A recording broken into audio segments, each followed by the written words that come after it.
We'll get a good view of James Hinchcliffe in his hands here. So far through turn one, looks pretty good. How many of your qualifying runs have you had? Oh! Hinchcliffe with a big one! Big one.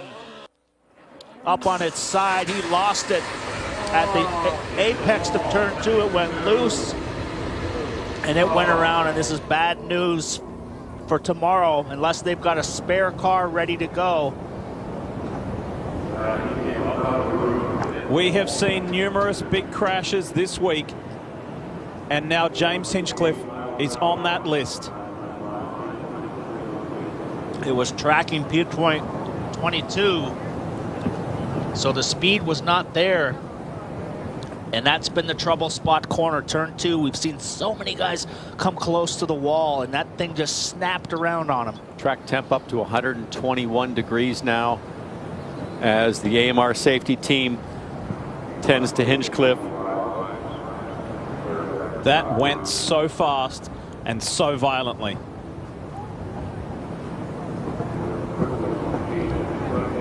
And there's a crash when you're in race trim, running around at 220, 222, and then there's a crash in qualifying when you're up at the 228, 230 range, and that 10 miles an hour is a pretty exponential growth in kind of impact speed. The Arrow Schmidt Peterson sister car at Meyer Shank Racing of Jack Harvey. We saw a little wiggle from Jack, and that was quite the fright for him, but this was just plain violent.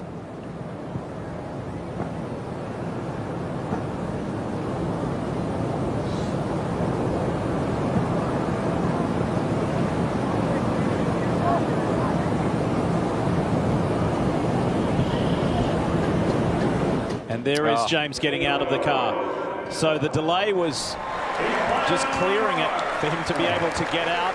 And that brings huge relief to all of us here at the Speedway.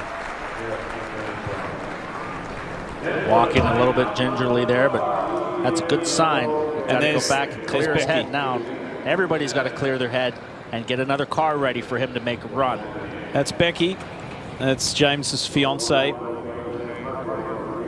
And a little shaken, and understandably so. And whether it's Sam Schmidt, Rick Peterson, James Hinchcliffe, Robert Wickens, everybody on this team have to be thinking to themselves, not again, we can't miss this race 2 years in a row.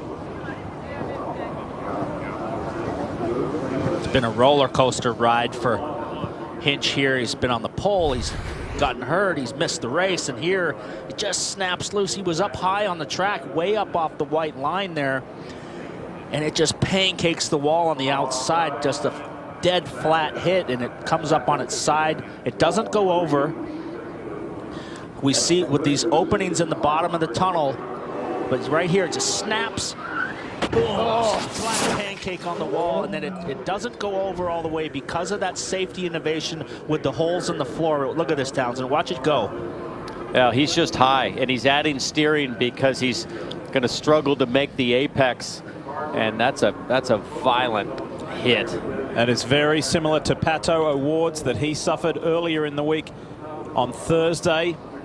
It's also similar to Kyle Kaiser, where the car gets up and it goes sideways, but it does not go over. And that's a credit to Dallara and to IndyCar's safety team. And here is his good mate Robert Wickens, and he can't believe what he's seeing either. He heard the reaction of the crowd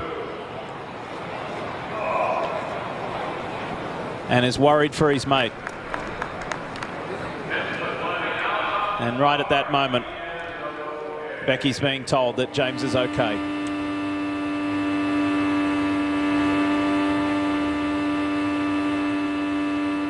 It's a little bit high there, Challenge. He's not down below the white line. Kind of similar line to Helio, but it just, the rear just went on him. He was sort of wishing it into the corner like it was kind of loose already, and so he was very tentative with loading the car and adding wheel, not really wanting to do anything to disrupt it, and that's generally what happens when you go through turn one and you feel a little bit loose.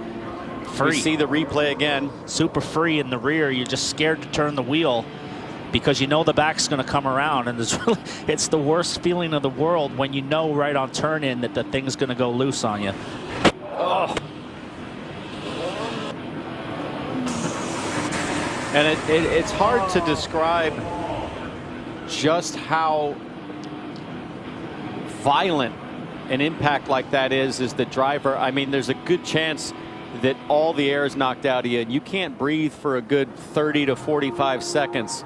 You've had that feeling. I unfortunately have had that feeling, and it's not a lot of fun.